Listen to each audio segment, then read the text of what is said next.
Bismillahirrahmanirrahim. Assalamualaikum warahmatullahi wabarakatuh.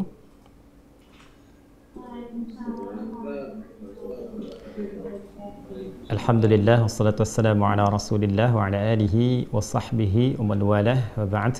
Allahu akbar, Allahu akbar, Allahu akbar, Allahu akbar kabira, walhamdulillahi katsira, wa subhanallahi bukratan wa asila. La ilaha illallah wallahu akbar, walillahil hamd. Jamaah sekalian, keluargaku yang seluruhnya tanpa kecuali dari manapun yang terhubung lewat Zoom ini, semoga Allah Subhanahu wa taala memberkahi kita, memuliakan kita dan menerima seluruh amal ibadah yang telah kita tunaikan sampai dengan detik ini. Baiklah, kita akan coba urutkan supaya lebih tertib, lebih terukur dan lebih sistematis pembahasan kita. Saya akan bagi kepada 3 bagian yang penting.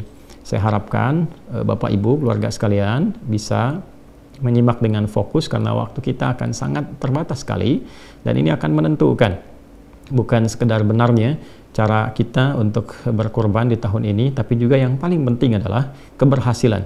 Nah, ini, jadi ada benar, ada keberhasilan. Itu 2 hal yang berbeda dalam penunaian ibadah. Ada orang yang benar salatnya secara rukun, ya rukunnya benar, terpenuhi syaratnya, kan? Dan terangkat kewajibannya, mendapatkan pahala insya Allah dengan kadar keikhlasannya, tapi belum tentu ia paham yang dibaca, belum tentu ia mengerti apa yang dilakukan, sehingga setiap hikmah dari bacaan dan gerakan itu karena tidak dipahami, tidak bisa diimplementasikan dalam kehidupan. Nah itu artinya benar sholatnya tapi tidak berhasil mendapatkan hikmah, sehingga hal-hal yang bisa diraih saat di dunia ini sebagai dampak dari ibadah sholat itu tidak optimal. Demikian pada ibadah korban juga. Ya, ada proses yang dilakukan secara benar, baik rukunnya, kemudian hal-hal terkait yang mengikuti syarat-syarat hewannya, ya. Namun ada hikmah yang besar yang penting kita ketahui, yang juga menentukan sebatas apa yang bisa kita dapatkan dari keberhasilan ibadah dimaksud. Baik, teman-teman sekalian, Bapak dan Ibu, saya ingin runtutkan dulu pada puncak nanti apa yang disebut dengan korban. Jadi ibadah ini, kalau kita perhatikan di kitab-kitab fikih, ya, termasuk juga dalam kitab-kitab hadis, proses penyembelihannya itu tidak disebut dengan korban, tapi proses penyembelihannya itu disebut dengan udhiyah atau dzabah. Ya, jika disebut dengan udhiyah itu seakar nanti dengan kata duha, artinya proses penyembelihan yang dilangsungkan di waktu duha. Karena itu idnya disebut dengan Idul Adha, ya. Nah, duha itu kurang lebih lah batas 2 tombak kalau matahari melewati batas terbitnya. Jadi kalau terbitnya disebut dengan masyriq, tempat terbitnya. Ketika melewati tempat terbit itu, saat masuk tempat terbit kan haram hukumnya salat, ya. Nah, sama dengan tempat terbenamnya. Jadi ketika lewat tempat terbit itu ukuran bayangan itu 1 tombak, ya kalau dikonversi kurang lebih 1 jam lah dari tempat terbit itu. Nah itu kita akan dapati di situ waktu syuruk, ya. Jadi kalau dari fajar ke 1 tombak itu satu jam kurang lebih. Jadi kalau subuh misalnya sekarang di Indonesia bagian barat 4.37 misal saja, kan? Nah, maka kalau diambil 1 jam dari situ, ya 5.37 itu sudah masuk waktu syuruk. Nah itu lewat 1 tombak dari waktu terbit. Jadi kalau misalnya diambil 1 tombak lagi, taruhlah diambil kemudian 15 menit atau 30 menit dari situ. Jadi kalau setengah 6 tambah 30 menit, sekitar jam 6, ya. Nah itu sudah masuk waktu duha. Jadi kalau tadi itu awal duha, kalau sekarang masuk ke awal ke pertengahan duha, sekitaran jam 6 sampai ke setengah 7. Ya, jam 6 sampai ke setengah 7.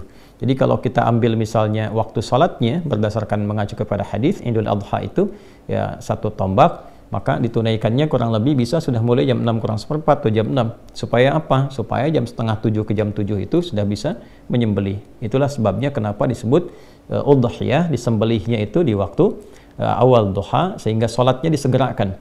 Ya, itu bedanya dengan Idul Fitri. Kalau Idul Fitri kita makan dulu. Jadi idnya dirayakan fitrah dengan makan terlebih dahulu untuk menunjukkan bahwa puasa sudah selesai. Sekarang sudah tidak puasa lagi, maka kemudian membatalkan terlebih dahulu, makan terlebih dahulu, baru kemudian setelah itu agak senggang berangkatlah ke tempat sholat untuk menunaikan sholat id, sehingga idnya disebut Idul Fitr. Tapi Idul Adha berbeda. Idul Adha itu awalnya, ini konsep awal, ya, konsep awalnya itu makannya setelah mendapatkan yang disembelihan. Jadi kenapa sholatnya dipercepat, disembelih kemudian di waktu duha, lalu setelah itu supaya cepat disembelih itu dimasak, bisa dikonsumsi. Jadi yang pertama dimakan itu adalah yang dari hasil sembelihan. Ya, tapi berjalannya waktu memberikan kesan bahwa ini dulu bila itu mudah untuk dilakukan. Bila kemudian tidak mudah untuk dilakukan dan berbeda situasinya, maka tetap menjadi amalan sunnah, tetapi barangkali yang dikonsumsinya berbeda. Yang penting ada sesuatu yang dimakan.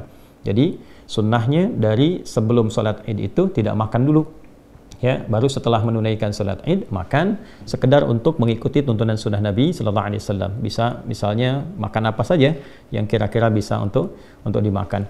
Yang saya ingin katakan adalah kenapa disebut dengan udhiyah, proses penyembelihannya, ingin memberikan kesan bahwa sembelihannya berlangsung di waktu duha. Kemudian prosesnya sembelihannya disebut dzabah namanya. Dzabah itu untuk hewan yang dijatuhkan dulu. Jadi kalau ada sapi, kerbau, kambing dan sejenisnya kemudian akan disembelih dan dia dijatuhkan terlebih dahulu baru kemudian disembelih, itu disebut dengan dzabah, dari kata dzabaha. Tapi kalau hewannya tidak dijatuhkan dulu, ya, langsung disembelih dalam posisi dia berdirinya, biasanya unta yang seperti itu disebut dengan nahar. Di surat Al-Kautsar itu kita dapatkan kata nahar, inna a'tainakal kautsar fasalli li rabbika wanhar. Jadi spirit ayat ini ingin mengatakan kalau kita sudah diberikan oleh Allah karunia berlimpah, sudah sukses, kan? Jangan lupa sama Allah yang menitipkan. Toh kan sebelumnya kita berdoa, banyak minta sama Allah, begitu dikasih lupa sama Allahnya, ya. Maka cara mensyukuri semua nikmat ketika diberikan itu berbanyak konektivitas dengan Allah. Yang pertama adalah ibadah lewat fisik, salat, fasalli, banyak salat, tambah tahajud, tambah salat sunnah. Kemudian yang kedua, beribadah lewat harta. Yang enggak semua orang bisa lakukan, wanhar. Ya, di era Nabi itu menyembelih unta termasuk yang paling tinggi karena unta kan nggak semua orang bisa dapatkan, ya. Jadi maksudnya apa? Kalau sudah sukses, jangan murah dalam berbagi. Toh yang dititipkan pun bukan punya kita juga. Supaya harta bertambah, Allah makin sayang, ya semakin banyak berbagi. Itu dua sikap bagi insan beriman. Singkatnya, dalam narasi baik di Quran ataupun di hadis tidak ditemukan kata korban. Sekarang kenapa menggunakan kata korban? Ya, dan tema besarnya pun tebar korban, ya kan? Bukan tebar hewan, kan? Tebar kurban, dan bukan tebar dzabah, bukan tebar udhiyah. Nah, di titik ini yang ingin saya garis bawahi, dan saya akan sedikit mengilustrasikan, barangkali juga sedikit berdiri supaya saya bisa menuliskan sesuatu yang Bapak Ibu bisa lihat, dan ini titik yang paling penting. Kalau tidak ada ini, saya tidak akan adakan Zoom. Ya, cukup bagi Bapak Ibu kemudian menitipkan barangkali, lalu kita berikan waktunya, lalu diberikan bimbingan doanya, dihafalkan, selesai. Tapi ini yang ingin saya pastikan, jangan sampai, mohon maaf ya, usaha yang kita optimalkan baik dari hartanya, kan tidak mudah itu untuk mendapatkan harta yang dimaksudkan, ya. Kemudian juga waktu dan sebagainya tidak sia-sia. Nah, jadi saya ingin fokuskan satu titik yang paling penting, bahwa kata kurban, ya kurang lebih begini ya, kalau kita tuliskan kurban. Nah, ini dari bahasa Arab, tulisannya seperti ini, ya, kurban, ya, jelas ya? Baik, ini asalnya seperti ini, berasal dari akar kata qaf, ra, dan ba, qoroba. Bila ditambah dengan alif dan nun, ini menunjukkan bentuk superlatif, sesuatu yang sangat sighah mubalaghah, ya. idh qarraba qurbanan fataqabbala min ahadihima wa lam yataqabbal min al-akhar. Demikian di Al-Maidah itu. Perhatikan baik-baik, fokus. Jadi korban itu asalnya bukan menyembelih, ya. Pada dasarnya dikata korba yang berarti dekat, ya. Kalau dijadikan bentuk superlatif, bertambah atau menjadi sangat, ya, maknanya, maka rumusnya menjadi seperti ini, fu'lan, u'an gitu, ya. Ini menunjukkan sesuatu yang bertambah sangat. Ghafara, mengampuni, ghufran, yang banyak ampunannya, ya. Jelas ya? Baik. Kemudian ada lagi yang pakai fathah, nggak pakai dhammah, kayak fa'lan, rahman, yang banyak kasih sayangnya, ya kan? Nah, ini kemudian bentuk ini menunjukkan yang sangat dekat, yang banyak kedekatannya, sangat dekat.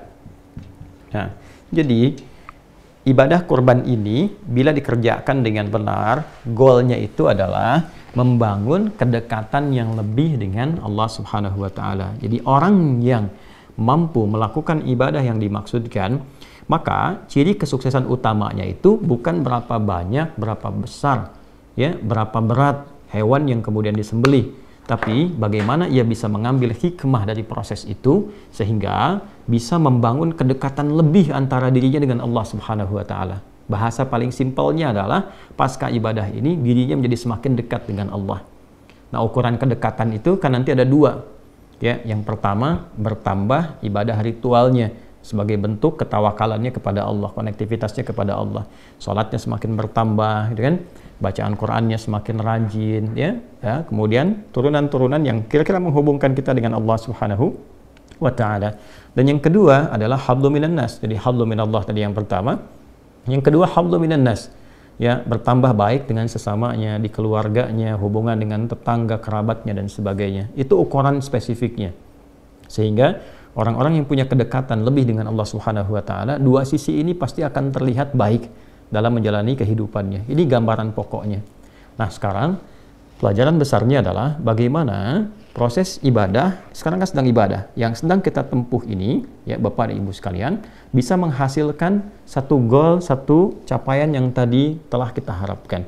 Nah, karena itulah kemudian Nabi SAW memberikan langsung petunjuk yang detail sekali dari persiapan di hari pertama, hari kedua, hari ketiga, sampai menjelang hewan itu disembelih.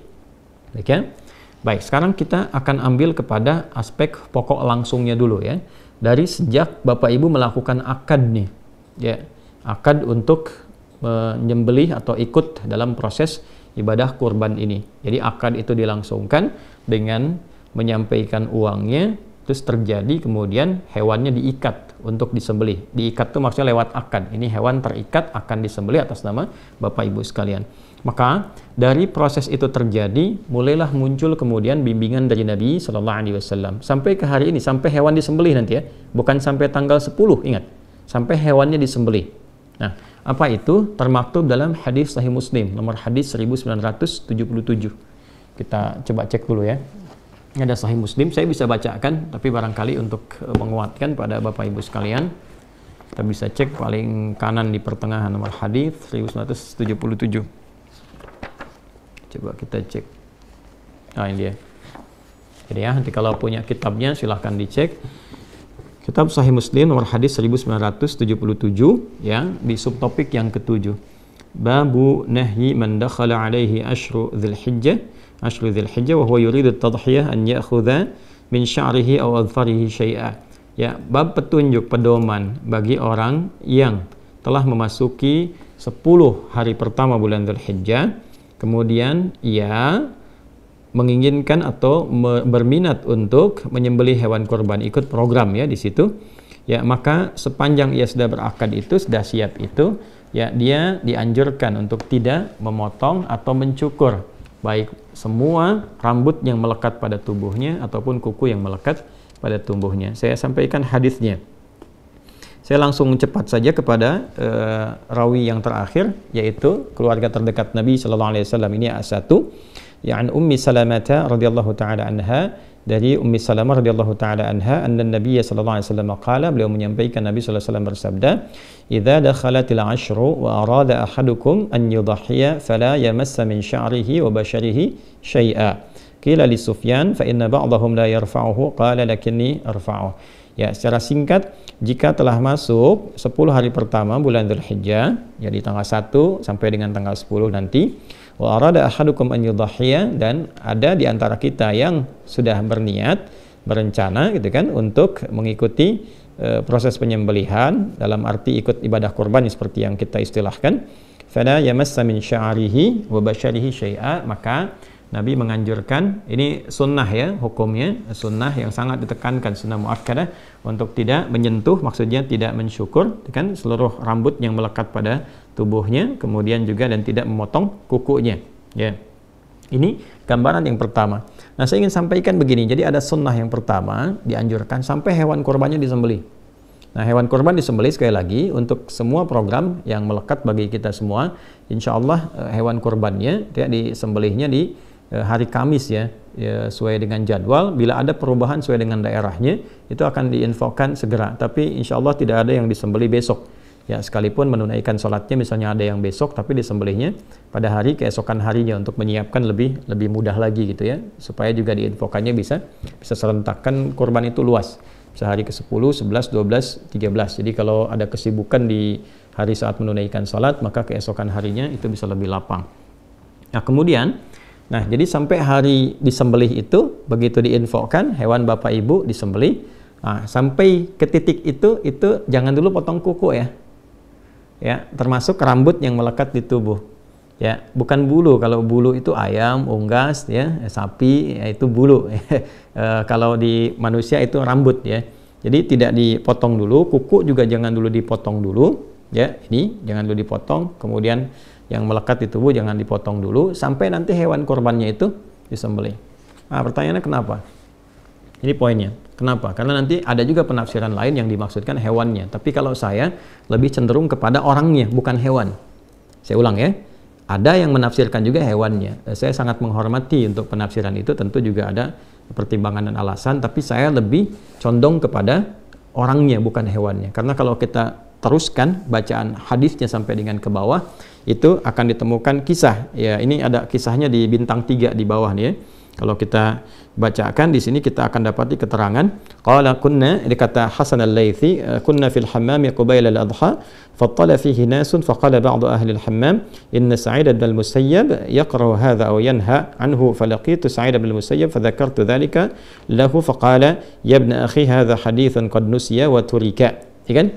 Nah, ini ada kisah dari Hasan al-Laythi bahwa di era beliau itu menjelang Idul Adha, menjelang disembelih itu, teman-temannya sudah pada pergi ya, ke kamar mandi umum, kemudian ada yang sudah bersih-bersih, ya, ada yang mengecat rambut, ada yang cukur-cukur dan sebagainya, padahal hewannya belum disembelih. Maka diadukanlah kepada sahabat Sa'id bin al-Musayyab peristiwa itu, yang mengetahui betul tentang hadis Nabi dimaksud, dikonsultasikan, ini benar enggak gitu, yang dimaksudkan apakah orangnya atau hewannya atau bagaimana. Maka komen beliau menyampaikan bahwa hadza haditsun qad nusiya, atau riwayatnya qad turika. Oh, ini tidak tepat ya, ada hadis yang banyak dilupakan. Artinya apa? Yang dimaksud jangan dipotong dulu ya. Jadi ini asbabul wurud yang terkait juga dengan hadis dimaksud. Pertanyaannya kenapa? Ya, saya ulangi pertanyaannya kenapa? Disunnahkan ya, bukan hukumnya haram.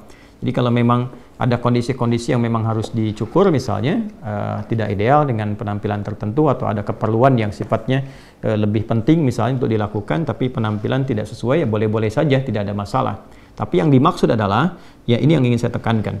Nah, Bapak Ibu sekalian, ada anugerah besar di balik ibadah ini yang diikatkan nanti terkait dengan korban. Berbahagialah bila di antara kita diberikan oleh Allah Subhanahu wa taala kesempatan untuk berkorban dan mengikuti runtutan ibadah dari tanggal 1 sampai dengan hewan korban itu disembelih. Karena itu esensinya, itu menghadirkan nilai yang sama seperti orang yang haji. Walau dia tidak berhaji, ingat. Jadi bukan mendapatkan pahala haji, bukan. Kalau ingin pahala haji ya berhaji. Yang dimaksudkan adalah mendapatkan value dari ibadah haji, yaitu sifat mabrur.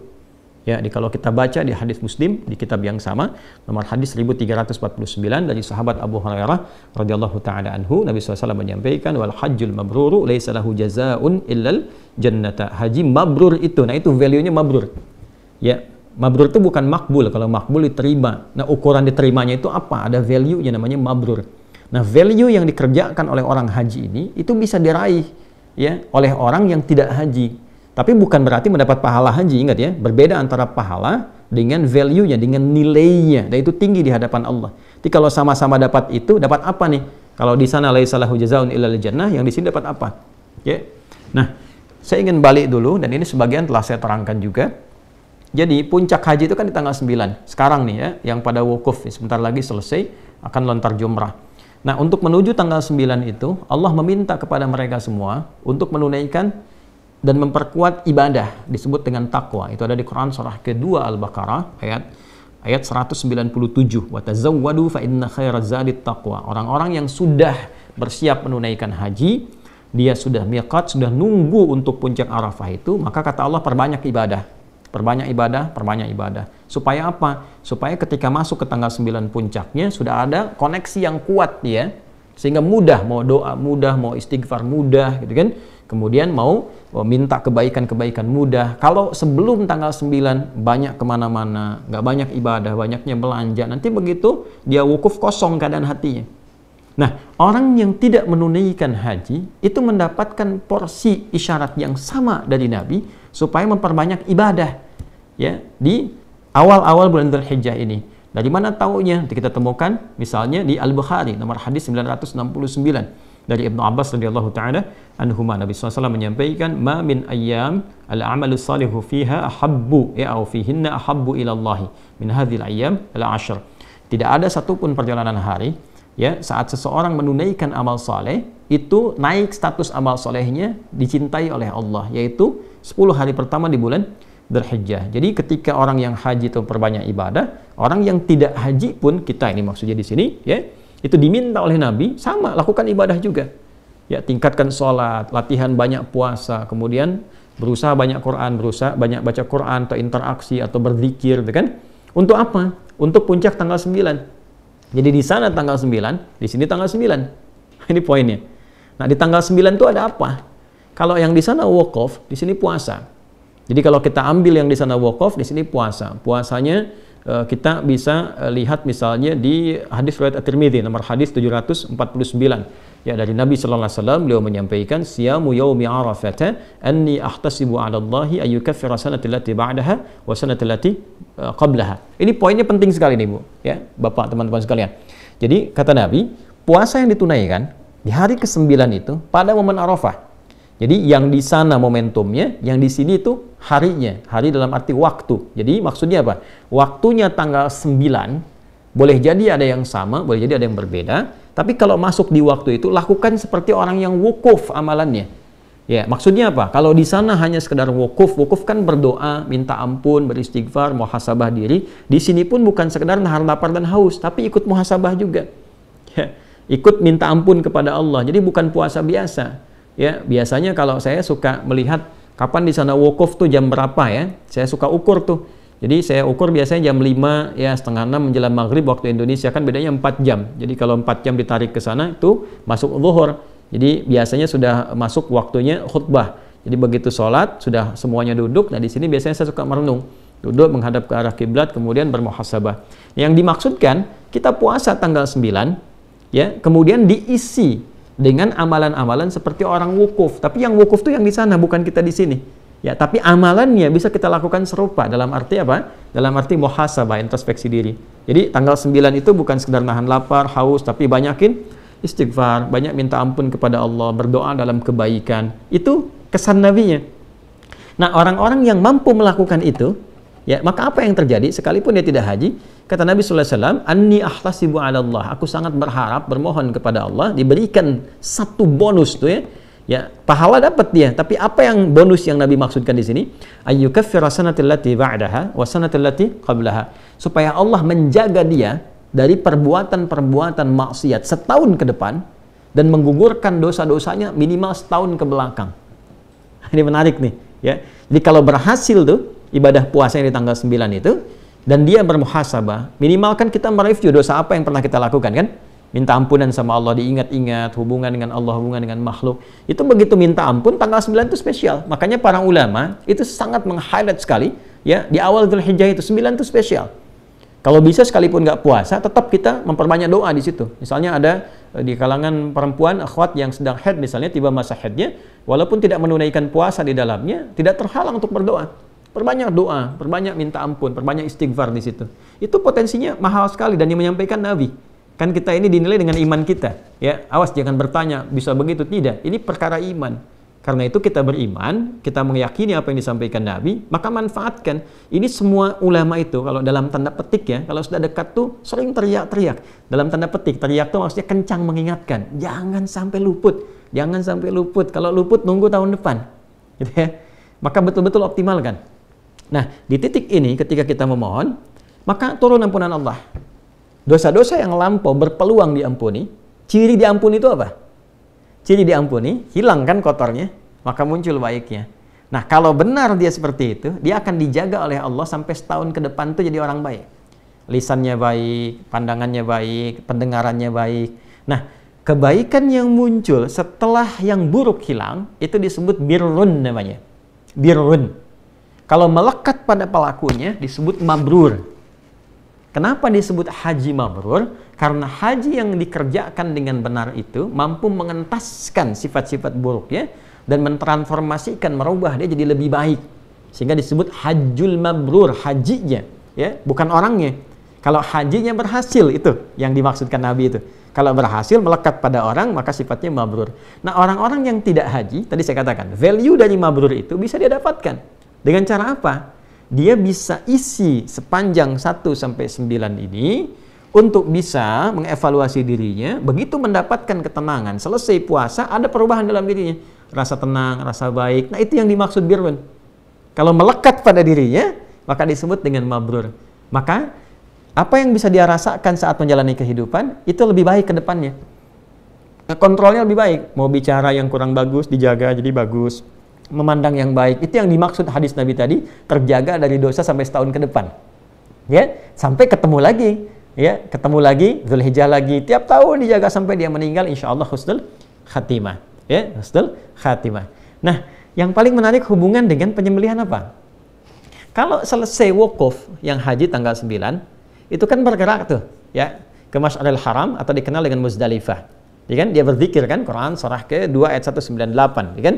Nah, laisa 'alaikum junahun an tabtaghu fadlan min rabbikum fa idza afadtum min arafatin fadhkurullaha 'indal Masy'aril Haram. Maka teman-teman yang di sana akan bergerak nanti, ya, ke arah Muzdalifah, kemudian di situ berzikir sampai menunggu nanti menjelang ke fajar. Cari batu kan? Ya, lalu setelah itu ke Jamarat, ya. Melontar, yang dilontar itu Aqabah tuh, yang besarnya, ya, bukan yang wusta, bukan yang ula. Saya cepat saja kalau Bapak Ibu teman-teman dapatkan buku yang saya tentang umrah, ya, kalau ikut program umrah tuh ada buku yang kita berikan, yang saya tulis langsung itu. Jadi kami jelaskan betul kenapa Aqabah, kenapa disebut wusta, kenapa ula, kenapa urutannya begitu, gitu ya. Secara singkatnya begini, kalau Aqabah itu gambaran diri kita, wusta itu lingkaran dekat, ula itu faktor terjauh, lingkaran luar. Ya, yang terjauhnya. Jadi kadang-kadang yang membuat diri kita itu kurang baik, kurang dekat dengan Allah, yang pertama adalah ketidakmampuan mengontrol diri sendiri. Nafsu, Aqabah itu gambaran dari nafsu. Jadi kalau marah itu bukan karena faktor luar pada umumnya, tapi lebih karena ketidakmampuan mengontrol emosi di dalam. Nah, kalau ini baik, kadang-kadang sudah baik nih, tapi mendapatkan lingkaran sekitar yang dekat yang kurang bagus. Ya, misalnya tetangga, misalnya sikap kurang baik, atau bergaul dengan teman-teman dekat kurang bagus, ya. Atau teman-teman dekat bagus, di keluarga bagus, tapi ditempatkan di tempat kerja, ketemu teman jauh, kena pengaruh yang kurang bagus. Yang dekat itu disebut dengan wusta, lingkaran sekitaran, ula itu yang terjauh. Walal akhiratu khairul laka minal ula. Aqabah itu pribadi. Karena itu, dari Muzdalifah, yang dilontar itu bukan yang wusta, bukan yang ula, tapi yang Aqabah. Dan perhatikan kalimatnya, Bismillahi Allahu Akbar. Bismillahi Allahu Akbar. Bismillahi Allahu Akbar sampai 7 kali. Setelah itu menghadap ke arah Ka'bah, ya, ke Masjidil Haram, lalu berdoa, ya kan? Inni wajjahtu wajhiya lilladzi fataras samawati wal arda hanifan muslima wa ma ana minal musyrikin. Inna salati wa nusuki wa mahyaya wa mamati lillahi rabbil alamin. La syarika lahu wa bidzalika umirtu wa ana minal muslimin. Baik. Perhatikan baik-baik. Begitu dilontar, lontaran itu dimohonkan dengan doa untuk menggugurkan sifat buruk yang ada dalam diri. Menggugurkan keburukan yang ada dalam nafsu. Baik ya? Ini kuncinya dulu, satu ya. Jadi begitu dilontar, diharapkan kan sifat buruk itu di nafsu, lawannya takwa. Ya, nafsu itu nama lainnya fujur. Fujur itu lawannya takwa. Di Quran surah ke-91 ya, ayat 8. Fa'alhamaha fujuraha wa taqwaha. Ya kan? Jadi kalau di takwa ada jujur, di sini ada dusta. Kalau di sini ada sabar, di sini ada amarah gitu. Nah, ini yang direndam. Begitu dilontar, ini naik. Nah, sifat takwa itu sifat dasar malaikat. Nafsu itu sifat hewan. Makanya disebut manusia makhluk hewani, hayawanun natik, hewan yang bisa bicara, tapi punya sifat takwa. Kalau hewan nggak ada takwanya, ya malaikat nggak ada nafsunya. Di malaikat benar terus, Quran surat 66 ayat ke-6, hewan itu punya potensi salah terus. Ya? Nah, itu sifat hewani. Yang tidak haji, maka disimbolkan dengan syariat penyembelihan hewan. Yang di sana lontar. Jelas ya? Maka yang di sini menyembelih, hakikatnya bukan hewannya. Hakikatnya itu saat menyembelih itu adalah ya menggugurkan sifat-sifat hewani yang dominan sehingga menutup peluang-peluang sifat takwa yang baik yang seharusnya muncul. Ini kapan bisa terjadi? Kalau bisa kita renungi di tanggal 9. Makanya saat puasa kita muhasabah, apa sih sebenarnya yang menjadikan saya kok bisa terasa jauh dari Allah? Bangun malam tuh kayak susah banget tuh. Mau baca Quran susah gitu kan. Mau zikir kok keras lisannya. Kenapa? Padahal tahu kita mau meninggal, tahu pengen husnul khatimah, tahu pengen menghadap Allah. Kok bekalnya seakan sulit dilakukan? Introspeksi diri. Apa yang menyebabkan itu? Ya, jangan-jangan terlalu ya condong ke urusan dunia, sibuk dengan macam-macam sehingga lupa dengan ibadah. Ya, sibuk dengan fisik, sibuk dengan pikiran. Kan ada intelektual, ada fisikal, ada spiritual. Orang kalau terlalu sibuk dengan intelektualnya, rupa makanan untuk rohnya, kaku untuk ibadahnya. Ya, pun demikian, kenapa dengan orang-orang sekitaran misalnya kurang baik, kenapa dengan keluarga tidak baik, dievaluasi sampai kita menemukan itu. Maka kita bertekad dari dalam diri kita. Kalau kita mengandalkan orang kan susah kan? Tapi kalau kita bisa dalam diri kita benahi, maka untuk datang ke masjid, untuk ibadah, untuk sholat itu lebih mudah.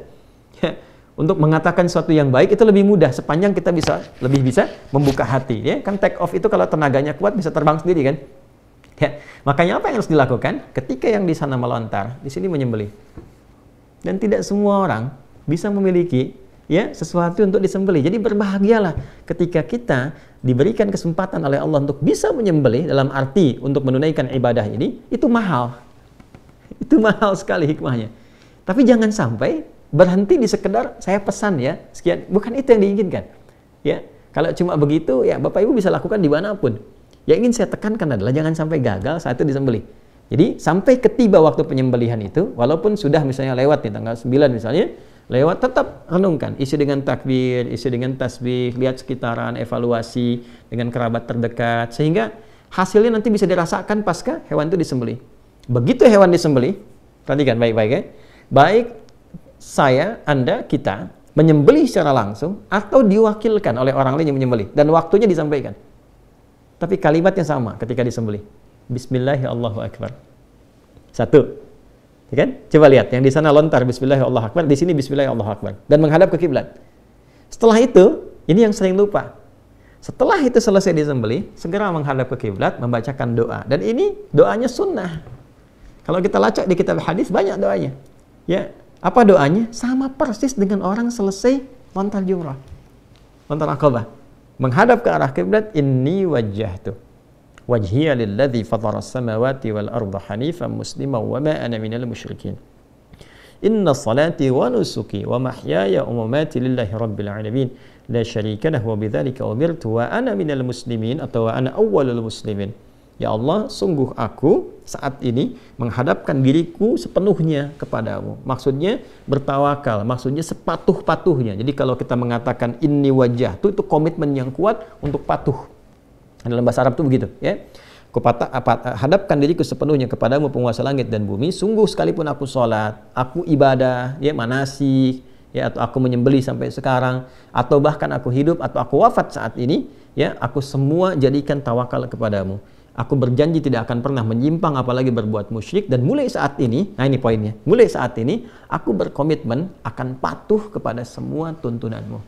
Ingat loh kalimat itu, ada satu komitmen yang dibangun. Jadi setelah itu disembelih kita mengatakan wa ana minal muslimin, aku termasuk hamba yang muslim, maksudnya aku akan patuh kepada semua ketentuanmu yang diberikan petunjuknya oleh Rasulullah sallallahu alaihi wasallam. Ya kan? Nah, baru selesai itu. Maka kalau itu udah selesai, lalu dari situ ada feedback pada diri kita. Jadi di sana selesai kan, melontar, menghadap ke kiblat, kita selesai menyembelih, menghadap ke arah kiblat. Lalu bermohon kebaikan pada Allah Subhanahu wa taala. Nah, titik itulah kemudian yang melahirkan kurban. Titik itu yang melahirkan kurban. Jadi setelah kita merasakan ada keberanian untuk mengevaluasi diri, kita jadi lebih baik. Lebih dekat dengan Allah, ya, lebih ringan lisan berzikir, lebih ingat bahwa kita akan pulang, lebih meningkat ibadahnya, lebih nyaman, lebih enak. Itu yang dimaksud dengan kurban. Ya, makanya ibadahnya, kenapa para ulama memperkenalkan nama kurbannya bukan penyembelihannya, untuk memberikan kesan pengingat yang kuat kepada kita, yang diharapkan itu perubahannya, bukan sekedar hewannya. Kalau mau nyari pahala, dengan hewannya sepanjang ikhlas, sumbernya bersih, pahala dapat. Tuh, mau nyari pahala. Tapi kalau kita mau mencari lebih dari situ, supaya mendapatkan percikan keberkahan dari ibadah itu, maka urutan ini setidaknya kita bisa optimalkan. Ya, jadi saya sangat berharap Bapak Ibu sekalian di sesi ini kan pembekalan menuju ke penyembelihan. Saya harapkan kepada kita semua ya dengan izin Allah Subhanahu wa taala sambil kita saling mendoakan. Yang pertama, coba kita ikuti sunnah-sunnah yang tadi Nabi tuntunkan karena ini setahun sekali dan tidak semua punya kesempatan seperti ini. Ya, tidak semua punya kesempatan yang serupa. Jadi syukuri ini dengan cara kita optimalkan. Yang kedua, kita saling mendoakan dulu untuk semua supaya Allah kasih kemudahan. Ya, ringankan berbagi, doakan yang di sana, yang di haram, gitu kan, supaya mendapatkan kemudahan dari Allah, diterima ibadah hajinya, gitu kan, lapangkan. Jadi mendoakan orang lain itu melatih hati kita supaya lunak. Kalau hati kita sudah lunak, sudah enak, itu masya Allah, itu mudah sekali untuk dibawa zikir, ya, dibawa kepada hal yang baik. Lalu minta sama Allah menguatkan diri kita, ya. Ya muqallibal qulub tsabbit qulubana ala dinik, ala iman, ala istiqamah, ala tawakkul ilaik, gitu kan? Minta kebaikan. Setelah itu isi perbanyak dengan, kalau kita lihat di Musnad Ahmad itu dengan takbir, dengan tahmid, dengan tasbih, dengan tahlil sampai kemudian masuk di penunaian salat, ya, sampai kemudian disembelih bahkan di 3 hari terakhir. Karena bentuk syukurnya ya bertambah takwanya. Jadi kalau nanti selesai kurban, itu ukuran pertamanya nanti 2 hari setelah itu. Jadi begitu selesai kurban 2 hari, makanya disebut hari tasyrik kan? Hari tasyrik itu, ya, itu 2 sampai 3 hari kan? 11, 12, 13. Standar kecilnya 2 hari. Quran surah ke-2 ayat 203. Wadhkurullaha fi ayyamin ma'dudat faman ta'ajjala fi yawmain. Itu disebut nafar awal, ya. Kemudian ada yang nafar akhir, ya, ada nafar akhir ditambah dengan 3 hari. Intinya apa? Ada ujian tuh di 2-3 hari itu, merasa kenikmatan enggak? Ya, merasa senang ibadah enggak? Tambah enggak? Ya, hubungan baik gak dengan sesama dan sebagainya. Kalau kita dapat itu ciri pertama bahwa kurban kita bukan sekedar diterima oleh Allah, tapi ada berita baik bahwa kurban itu telah memberikan perubahan dan keberkahan dari sisi Allah kepada kehidupan kita. Nah, tapi untuk siapa? Liman ittaqa. Coba baca Quran surah kedua ayat 203 tuh, paling kiri sebelah atas. Wadhkurullaha fi ayyamin ma'dudat faman ta'ajjala fi yawmayn fala itsma 'alaihi wa man ta'akhkhara fala itsma 'alaihi liman ittaqa. Ya, jadi yang di sana mabit di Mina, ya kan? Di mabit di Mina itu kan untuk mengevaluasi diri, nambah ketaatan nggak? Yang di sini, ya sama, mengevaluasi pasca penyembelihan. Walaupun sedang liburan, tuh ingat sholat nggak? Masih bisa tahajud nggak? Ya kan? Masih bisa baca Quran nggak? Terus perubahan kebaikan interaksi kita nambah nggak? Nah itu esensinya.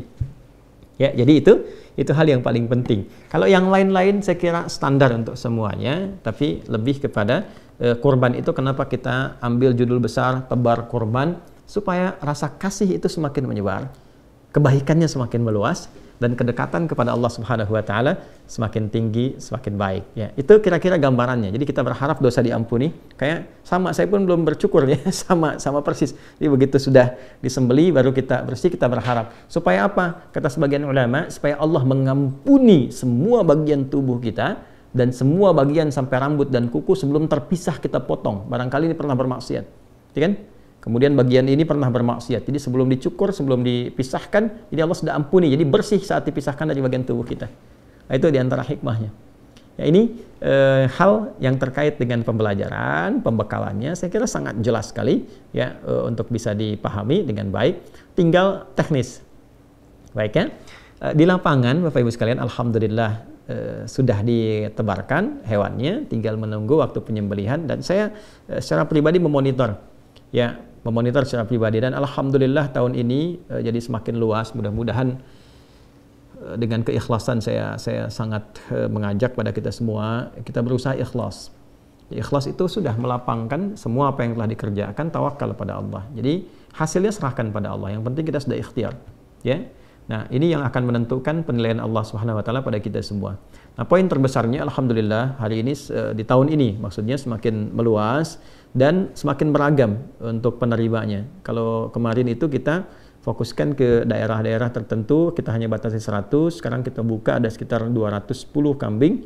Kemudian sapinya ada 11. Itu pun saya minta cukupkan dulu karena mengingat waktu untuk koordinasi. Jadi kita tidak sembarangan. Ya, kita betul-betul kami minta timnya datang ke lokasinya, memastikan dibikin kemudian tandanya betul-betul orangnya itu tertulis dengan benar, setiap hewannya diserah terimakan, ada kemudian panitia setempatnya diberi arahan lagi, jadi semua terkoneksi ya, dan dokumentasi dan semuanya, dan yang paling penting waktu supaya bisa diinfokan saat akan disembelih. alhamdulillah saat ini jadi ada kita bagi tiga bagian ya. Ada bagian pertama wilayah-wilayah yang dalam tanda petik ya, ada wilayah fuqara ya, orang-orang yang butuh perhatian gitu kan. Yang kedua adalah yang korban gempa, khususnya wilayah Cianjur yang kemarin dan sekitarannya itu, ada yang masih mengungsi, ada yang masih di tenda sebagian dan sebagainya. Yang ketiga adalah imigran yang memang di bawah UNHCR yang saat ini, dan memang sangat memprihatinkan juga. Itu ada satu wilayah yang nggak perlu saya sebutkan karena kita sedang sekarang tersambung dan live Zoom. Ya, itu ada mereka beberapa negara yang memang sangat sulit untuk menemukan daging apalagi. Jadi kita supportkan ketiga bagian ini dengan 4 atau 5 wilayah berbeda. Jadi bercabang, tapi kita sampaikan juga update-nya dan ada penanggung jawab di setiap wilayah-wilayahnya sampai ke orang per orangnya. Insya Allah rapi tersusun di bagian-bagiannya. Tapi yang paling penting disampaikan adalah hewannya, Bapak Ibu sekalian, itu disembelihnya di hari Kamis. Saya ulangi ya. Hewannya disembelihnya di hari apa? Kamis, ya. Karena sekalipun ada yang sholatnya hari Rabu, tapi tetap dengan tinjauan 2 hal. Yang pertama itu adalah ke lapangan supaya lebih nyaman. Jadi hari Rabu fokus sholat, Kamis menyiapkan. Yang kedua adalah supaya bertoleransi juga, sama-sama saling toleran, itu kan, untuk dengan yang lebarannya di hari Kamis supaya nyaman. Kalaupun ada menyembelih, rasanya nyaman dan meminimalisir hal-hal yang kurang baik sehingga merusak nilai-nilai kebaikan yang sudah terjalin ya. Jadi itu hari Kamis, tapi ada kemungkinan satu daerah ya itu ada 2 sapi tapi atas nama perorangan yang kemungkinan dilakukannya itu di hari Jumat. Satu daerah saja di daerah Menes 2 sapi itu ya, daerah perkampungan, dan di situ Masya Allah itu bisa menjangkau luas sekali, berapa mungkin ratus atau mungkin ribu orang yang ada di situ ya. Karena mereka akan sholatnya di daerah itu di hari Kamis, kemudian terbiasa di daerahnya menyembelih sehari setelahnya ya. Dan itu Masya Allah nanti kalau jadi menariknya begini, di daerah itu belajar dari tahun kemarin itu kalau sudah siap disembelih nanti semua guyub, semua seberapa kampung, jadi satu daerah itu berapa kampung datang tuh, 2-3 dusun. Jadi nanti mereka makan sama-sama pakai alas pisang dan sebagainya. Jadi mereka sudah sembelih, mereka doakan sahibul korbannya, lalu makan sama-sama kampung itu. Ya, Masya Allah. Jadi ada yang dibawa pulang, ada yang makan di situ, barang-barang ke semuanya. Lalu setelah makan mereka mendoakan orang yang berkurban dan sebagainya. Itu luar biasa. Yang penting diketahui waktunya. Jadi kalau nanti sudah diketahui waktunya kapan, ya, dan diinformasikan, mungkin nanti ada yang tersambung juga, ya, pada saat itu. Nah, ibu bapak langsung bisa melakukan seperti tadi yang saya sampaikan, ya. Misalnya, Bu, kurbannya ibu atau Pak, kurbannya bapak disembelih jam sekian ya, kan? Maka di saat yang sama, begitu disembelih, saat yang sama menghadap ke arah kiblat. Saya ulang ya, menghadap ke arah kiblat, Anda mengatakan inni wajjahtu wajhiya lilladzi fataras samawati wal arda hanifan musliman wa ma ana minal musyrikin. Inna salati wa nusuki wa mahyaya wa mamati lillahi rabbil alamin la syarika lahu wa bidzalika umirtu wa ana minal muslimin. Bacakan ini. Kalau biasa yang iftitahnya pakai yang wajah tuh ya, ini tinggal tambahkan inni wajah tuh, itu lebih mudah sampai ujungnya. Setelah itu silahkan berdoa menghadap ke arah kiblat, singkat aja berdoa ya, minta diampuni dosa, minta dilancarkan rezeki, minta oleh Allah diberikan sisa hidup yang baik, diwafatkan dalam keadaan husnul khatimah. Minta itu, saya mohon sebesar-besarnya, minta ya, jangan dianggap ringan ya, mohon minta, sekali lagi mohon minta, itu setahun sekali tuh ya. Sekalipun Anda misalnya sekarang yang Zoom-nya ada yang hanya dibuka, dengar apa, tapi mohon untuk yang satu ini tolong minta ya. Jadi tanya kepada panitia di lapangan, yang saya hari apa, jam berapa. Jelas ya? Baik, setelah itu silahkan potong kuku. Ya, kalau ada yang laki-laki misalnya mau cukur kumis atau apa, dirapikan, persilahkan. Silahkan sambil potong itu juga ya, minta ampunan pada Allah Subhanahu wa taala. Misalnya Allahumma gfirli atau rabbighfirli ya, boleh. Kalau mau dilekatkan dengan orang tua silahkan rabbighfirli wali walidayya warhamhuma kama rabbayani shaghira, boleh sambil potong. Ya. Ya, saya mau ajarin sedikit ya cara potong kuku nih di sunnahnya. Jadi kalau mau potong kuku, ini sunnah ya, sekalipun tidak di hari-hari awal Idul Adha, misalnya di hari Jumat, untuk laki-laki dan perempuan. Ini mulainya tangan kanan, yang ini, yang jari telunjuk dulu. Saya ulang ya, kalau mau potong kuku, dari sini, yang tangan kanan, jari telunjuk, ini sunnahnya. Sudah? Kemudian setelah itu, baru diurut kelingking, yang ini, ya jari manis ya, yang lain asin ya. Yang ini kelingking, lalu jari ini apa manis namanya, kemudian ini jari tengah, lalu jempol. Saya ulang ya, telunjuk dulu yang ini, lalu kelingking, ini jari manis, jari tengah, jempol, lalu pindah ke sini, sama urutannya, ini dulu, yang telunjuk dulu. Ya, nanti ada yang versinya jempol, kemudian baru kelingking ke sini, ada yang sama persis, telunjuk, kelingking ke sini baru kemudian jempol. Intinya mulai yang kanan telunjuk dulu. Ini kayak sederhana ya. Kayak sederhana sekali. Sederhana. Ya, jangan, tapi ini nilainya mahal sekali. Yang pertama, kalau dibiasakan begini, ini ikut sunnah Nabi sallallahu alaihi wasallam, tidak ada pahalanya. Yang kedua dampaknya, tangan ini terjaga dalam kebaikan. Ya, nanti sisi lain kalau belajar tentang, kan di kita itu belajar lengkap. Ada tentang bab kepala, ada bab telinga, bab mata, bab lisan, sampai ke jari, sampai ke kelingking, sampai ke semua. Ini ada babnya sendiri. Nah, itu ada petunjuknya, baik di ayat ataupun di hadis. Ada. Ya, dan ini akan bicara di hari kiamat nanti. Kalau kita baca Yasin kan, kalau biasa baca Yasin malam Jumat, ayat Al-Kahf ya. Al-yawma nakhtimu ala afwahim fatukallimuna aydihim. Nah, aydihim itu yang mana? Yang ini. Ya, karena ini yang sering dipakai. Kalau bikin status kan pakai ini kan, bukan pakai ini. Ya kan, pakai ini kan.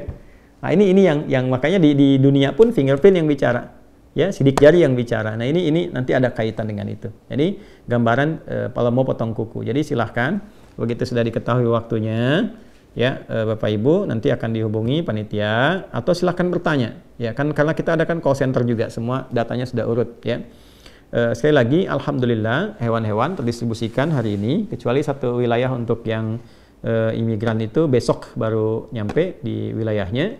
Insya Allah setelah sampai keesokan harinya, jadi semua hari Kamis semua akan disembelih, kecuali tadi yang kemungkinan ada 2 sapi atas nama siapa yang kemungkinan mungkin di hari Jumat, ya. Jadi silahkan nanti menghadap ke arah kiblat, doanya tadi sudah saya sampaikan, lalu potong kuku seperti yang saya utarakan tadi caranya. Setelah itu selesai, tinggal perbanyak takbir, ya, lalu diisi dengan tasbih, tahmid, tahlil di 2 hari pasca itu sampai mendapatkan ketenangan. Jadi bukan berapa banyaknya, tapi baca sampai hati kita tersentuh, merasakan kenikmatan lewat itu sehingga terjadi perubahan. Nah, itu yang dimaksud kurban. Ya, karena itu kami buka programnya kurban, bukan penyembelihan. Ya, kan semua mudah-mudahan berhasil. Ya, saya kira itu Bapak Ibu sekalian, semoga semua dirahmati oleh Allah Subhanahu wa taala. Semoga dilancarkan dan dimudahkan. Ya, selebihnya silahkan nanti tersambung dengan panitia teknis di lapangan yang memudahkan segala hal terkait dengan pedoman yang kita bahas bersama itu bisa lancar dan baik. Dan terakhir sebelum saya tutup, bagi yang hewan kurbannya ditujukan dalam niatnya untuk orang lain, ya, baik itu misalnya orang yang telah meninggal atau kerabat, ya, atau juga kemudian misalnya untuk keluarga, maka tidak ada bedanya. Jadi setelah kemudian diinfokan menghadap ke arah kiblat, inni wajjahtu sampai dengan wa ana minal muslimin atau wa ana awwalul muslimin. Setelah itu berdoalah untuk orang yang diniatkan sesuai dengan hewannya itu. Kalau ayahnya telah meninggal, ya Allah ampuni ayahku, berikan cahaya di dalam kuburnya, berikan tambahan rahmat, ya, atau untuk ibu atau untuk keluarga besar, berdoa untuk keluarga keseluruhannya, ya. Itu catatan terakhirnya. Saya kira itu yang bisa disampaikan. Selebihnya silahkan baca buku yang telah didapatkan. Di situ ada banyak hal yang bisa diraih untuk bisa dipelajari. Semoga Allah memberikan kelapangan pada kita semua. Mohon izin, saya harus ada persiapan karena saya setelah ini ada persiapan untuk keluar kota, dan di situ kita akan menunaikan Idul Adha untuk esok hari. Dan Bapak Ibu silahkan sesuai dengan apa yang ingin dipilihnya masing-masing, ya, dan dengan itu semoga kita semua dirahmati oleh Allah Subhanahu wa taala. Saya kira saya cukupkan. Terima kasih untuk semuanya. Ya Allahumma taqabbal minna innaka antas sami'ul alim wa tub 'alaina innaka antat tawwabur rahim. Allahumma ij'alna min ibadikas salihin waj'alna ya Allah minal muqarrabin ilaika ya arhamar rahimin wa taqabbal minna ibadatana wa 'amalina salih wa qurbanana waj'alna minal muqarrabin ilaika biradak kama tuhibbu wa tarda. Rabbana atina fid dunya hasanah wa fil akhirati hasanah wa qina adzabannar. Wa sallallahu ala sayyidina Muhammad wa ala alihi wa sahbihi ajma'in. Wa akhiru da'wana subhanakallahumma wa bihamdika asyhadu an la ilaha illa anta nastaghfiruka wa natubu ilaik. Alhamdulillahi rabbil alamin. Assalamualaikum warahmatullahi wabarakatuh.